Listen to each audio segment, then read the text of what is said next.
Sandy. Not much more to add than what I mentioned at the last Ops Committee meeting.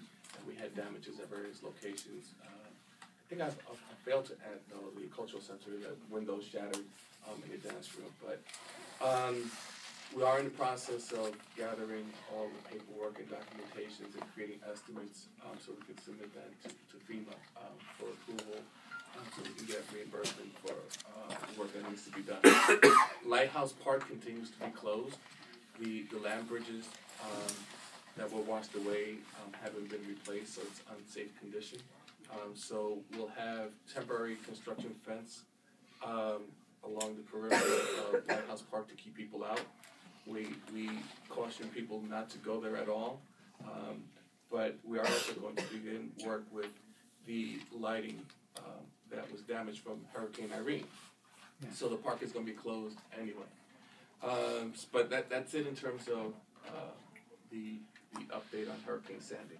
There was something sorry. No, go ahead. No, there was apparently an email that Lee Edelman sent to everybody that I didn't read, so I don't know. I filed it away under Edelman Schmedelman. Or was there anything in there that I don't know, just you probably read it. I didn't get one. No, well, he was going on raising some specific points about why he felt the park should be opened immediately, not having seen the condition of the park. Okay.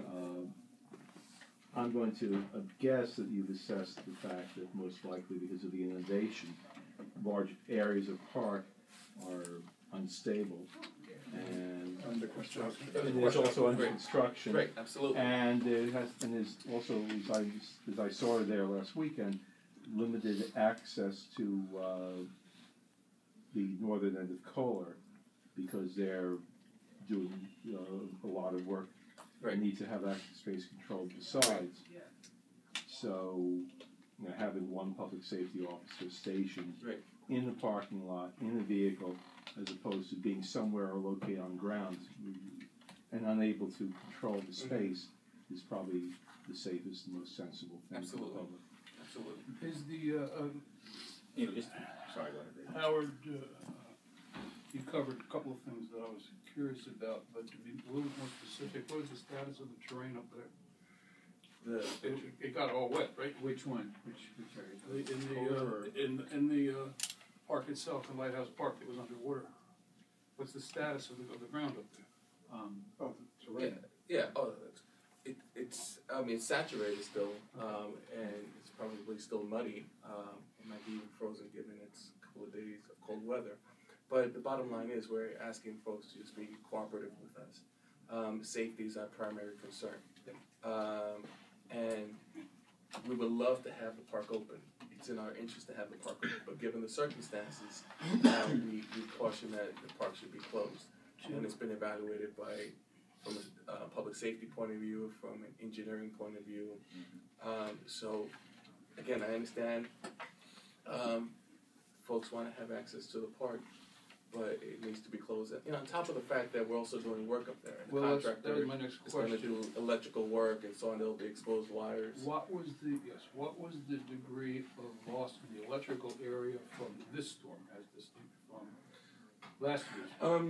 I can't recall off the top of my head, but we did have some damage as well. Can they take care of both at once, or do we have to handle them separately for reasons of refunding from FEMA? We probably can, and I have to look at it. That's a good question. We probably can do a continuation of work with the contractor for any additional problems that we have with the light posts. And we would just have to separate it because FEMA, I think, is covering the work that's ongoing right now. Okay. And so they're two separate events. It's like an insurance claim. So. Yeah, question file. Right. Okay, and I have one more question while we're on this area. Meanwhile, the larger question of what we're going to do to protect this island next year's 100-year storm, in terms of preventing flooding by doing whatever is necessary to reinforce bulkheads and perhaps erect seawalls on top of them, or completely rebuild bulkheads. I think that's going to be required with additional height. Like levees, dikes, or seawalls. Thank you for bringing up that point, because that also reminded me of another thing that we discovered with South Point Park. As you know, that Langen Engineering is doing the design work for South Point Park along with west and east seawalls as a result of damage incurred from Hurricane Irene. With this particular hurricane, we had further soil erosion.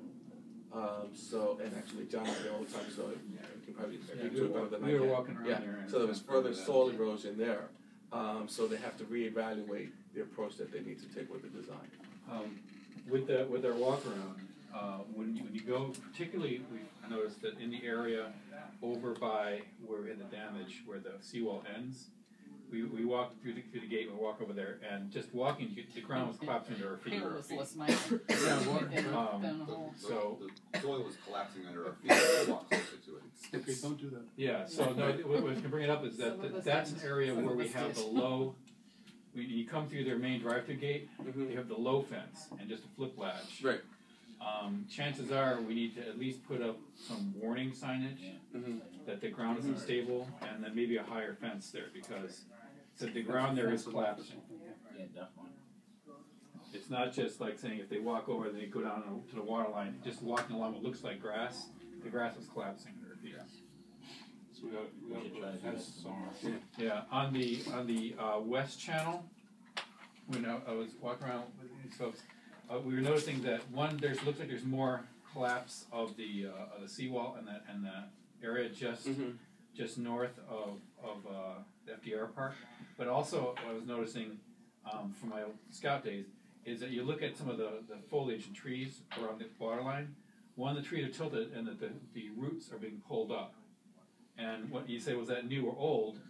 When you're looking at the grass, okay, the twig-based grass grows straight up, regardless of what the soil is like. It goes up.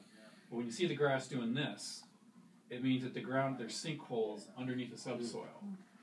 So up and around that area, I saw new areas where there was definitely sinkage out into the river. You could see flow areas under the soil by looking at the twig grass Facing Manhattan. Facing Manhattan. Is that protected by a fence? Yeah, low fence. Yeah, they had fun go over the fence. Yeah. Actually, I opened up the gate. Oh, that's right, you did. Open the gate. That's right. So it's a low fence, but also it's the same situation where I stayed there. we should probably put up a sign warning that there's unstable ground there and not to walk out there. Right. Not just, Right, absolutely. And given that, and I've mentioned this at previous operations committee meetings, is that we also have the feral cat shelter there. And I recommended that we relocate it or do something else. And it's ominous that something's going to happen over there because of the loose soil.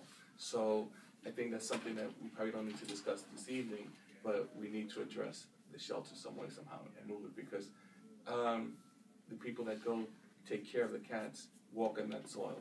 yeah. It's not just saying my boot was sinking on the surface, it went through the ground up to my ankle. Yeah, so there probably gaps in the soil. Yeah, underneath there's Undercut. yeah. So that's a definite serious hazard over there. Right. Okay. Can I make a suggestion on the agenda? Can I say one thing about the safety issue? Just the safety issue on the White House Point Park. We have already kind of cleared that up, and I know we were getting the emails from Lee, I guess, Mr. Adelman. Yeah, no, I don't want guy even in general. Just I could say anecdotally, the day the hurricane was coming, I was over here at about 12:31, already down by Lighthouse, and the flooding was already pretty severe, and there were boundaries up and whatnot, and people were still going over the boundaries going on in the park, and I was with Keith, and I had to help Keith, get people out of the park. So generally you hear folks saying that. As one person, it's only one person suggested we can barricade up this area, barricade up that area. It doesn't work. People don't listen. Takes up there when I was Right, expecting right, exactly. People still go, right, and then ultimately that puts the corporation at liability and people at risk. The guy's got a history. You just drop. Okay. What I was gonna say, From the north part of the Kohler Lighthouse part, some of the challenges are because it was substantially flooded under straight brackish seawater.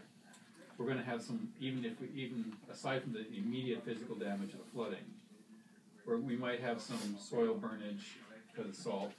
I'm not sure what kind of grass that is and how it survives salt water. And also, any of the underground conduiting we have under there may have advancing corrosion. Unless we get a lot of freshwater rain to wash it out, we're going to have some saltwater corrosion over there. It's going to be a problem. We don't want more rain. What's that? We don't need more rain. Well, no, I mean, freshwater rain will help wash some of the salt out of the soil, but, you know, when we're completely inundated with salt water. I'd rather resod it. So that's gonna be a challenge. The area of the depression where the bridges were, that soil is also unstable.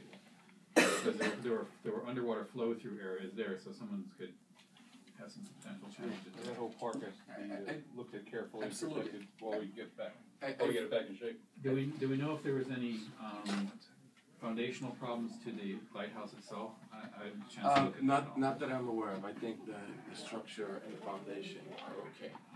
Okay. So, but the unfortunate thing is it's at a very low point. We might find things. So that's something that when I bring up the item on the capital projects, that's one of the things that we want to address. But since it's a low point, and it's a lighthouse, there are wires and Has anyone infrastructure and just so checking, on. has anyone gone inside to see? So, I'm not sure.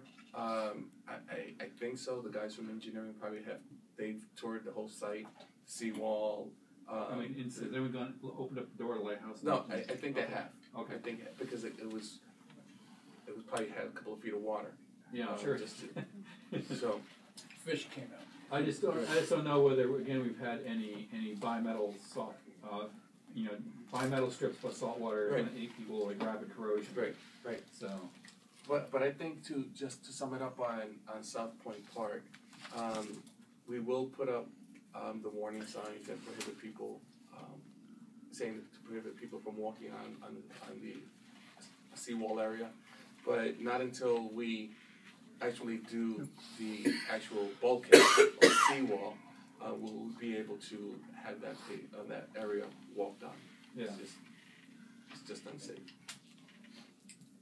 Well, and except for that, the cat shelter, there's no reason to be out there. Well, the Yeah, because cat sometimes shelter, you have kids and so Oh, I know, and I'm fishermen saying, and so so you're on. saying The that Like, take cat it away shelter an was amenity. far enough No. away from the edge where I don't think it was necessarily in fear of collapse, but I didn't check the soil out around there to see if I saw any indications of undercutting or anything.